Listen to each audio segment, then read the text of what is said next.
Analyzing the Impact Wrestling roster.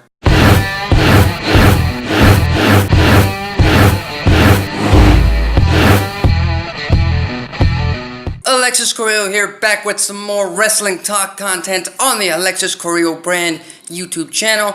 Make sure you hit that subscribe button so you don't miss any new wrestling talk content in the future. And as you all know, on this channel, we've been reviewing rosters of particular companies. The past two videos have been about Raw and SmackDown after the Superstar shakeup. But then I thought, hey, why not review the roster of an Impact Wrestling, review the roster of an NXT, review the roster of a Ring of Honor, and that is exactly what I'm gonna do. So today I'm gonna review the Impact Wrestling roster, a very tight roster, a very short roster in terms of names, in terms of quantity, and in terms of talent. And as you all may know, watching the other two videos, I have subcategories of sorts right here. I have the tag team division, I have the lower mid-card division, the mid-card, the upper mid-card. These are the superstars that I consider are one step away or one big win away from getting into the main event. And then, of course, we have the actual main event division for Impact Wrestling. And then we have the women's division, the Knockouts division, I should say, divided into categories: the women's mid-card and the women's main event. So let's start with Impact Wrestling's tag team division. And I've got to say, as it pertains to all the other brands, as it pertains to all of the other companies, Impact Wrestling is certainly the weakest in terms of tag teams. It certainly lacks names, it certainly lacks teams, because right now I can only recognize two teams in the tag team division. One team that is pretty much patched up together, that are currently the tag team champions, and just to fill up the quota of tag teams per se, I've paired two tag teams together. So let's start. We have the OVE tag team of Dave Christ and Jake Christ, and then we have the team of LAX, Ortiz and Santana.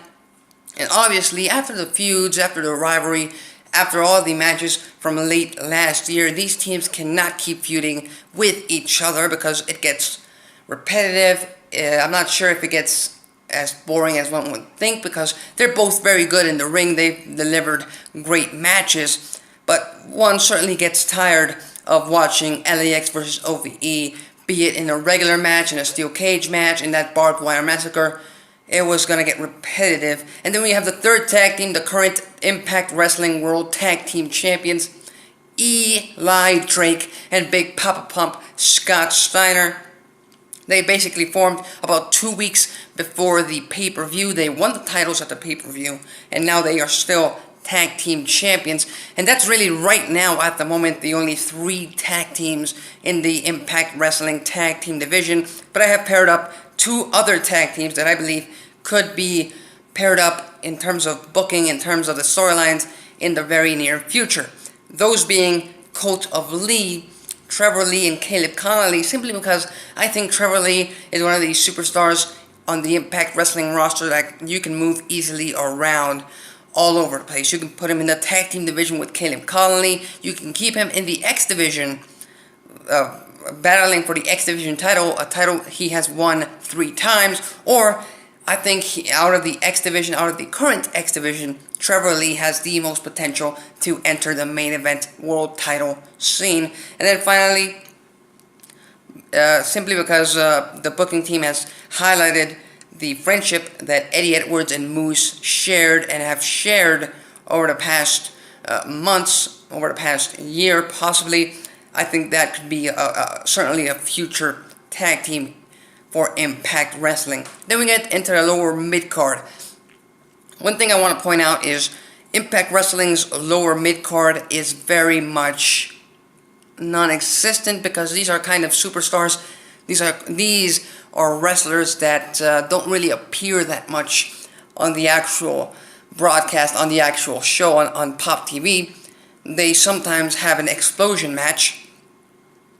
So, going into the names, Andrew Everett, he's somebody we haven't seen in quite a while on Impact.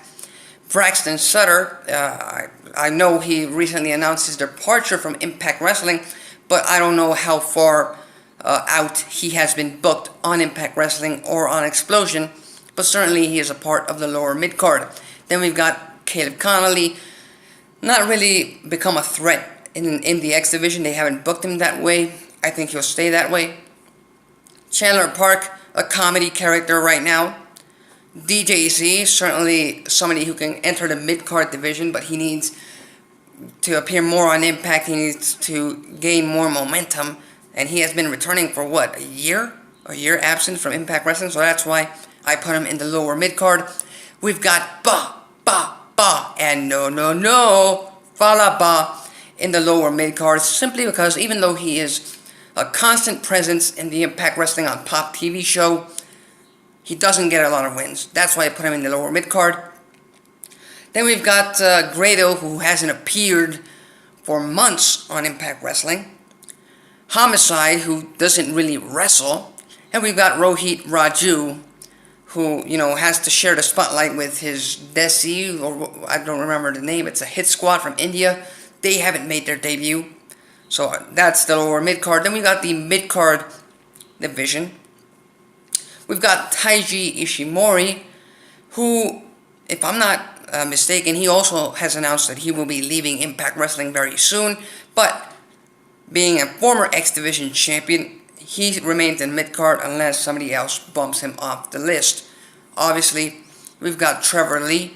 And simply, like I said, Trevor Lee can be in various positions, where it be the lower mid-card, the upper mid-card, the mid-card, the main event. You can put him anywhere, but right now, the creative team is booking him in a manner of just him being a part of the mid-card, him being another player on the Impact show, so that's why he enters the mid-card, along with Petey Williams, who had his X Division title shot at Redemption, Desmond Xavier, who hasn't really been appearing, but right now I keep him in the mid-card simply because of his pedigree. He is, of course, the Super X Cup winner from last year.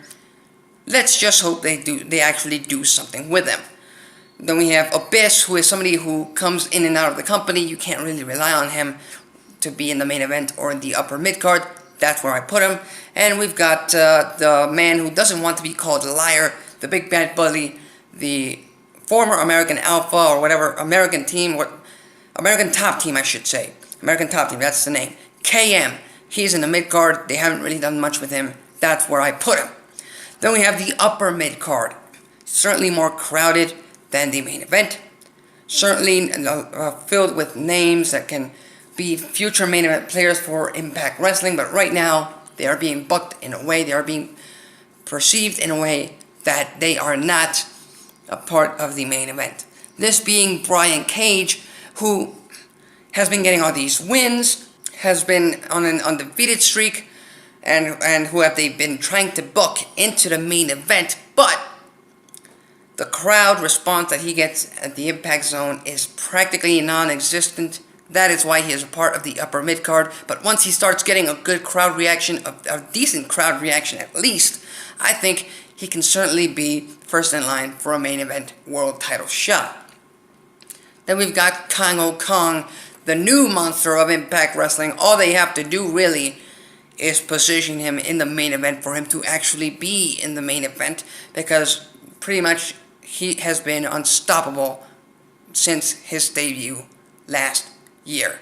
Then we've got Matt Sydal, of course the X Division champion, another superstar from the X Division, who I think has tremendous potential to go into the main event. I mean, if a guy like Austin Aries, if guys like AJ Styles and Chris Sabin, who were X Division champions, were able to transition into the main event and become world champions, I see no reason why Matt Sydal cannot do the same. Hopefully that comes in the very near future. A guy who I think has a lot of potential, a guy who I think is the right push, the correct push, the appropriate push away from being world championship material, is somebody like Moose. That's a man who I think can definitely be a top star for Impact Wrestling. They just need to figure out a way to put him in the main event properly, make him earn his chops into the main event. Then we've got a man who has certainly divided opinions, a man who I'm certainly not fond of. Like I said, very unprofessional, very reckless in how he hurt Eddie Edwards.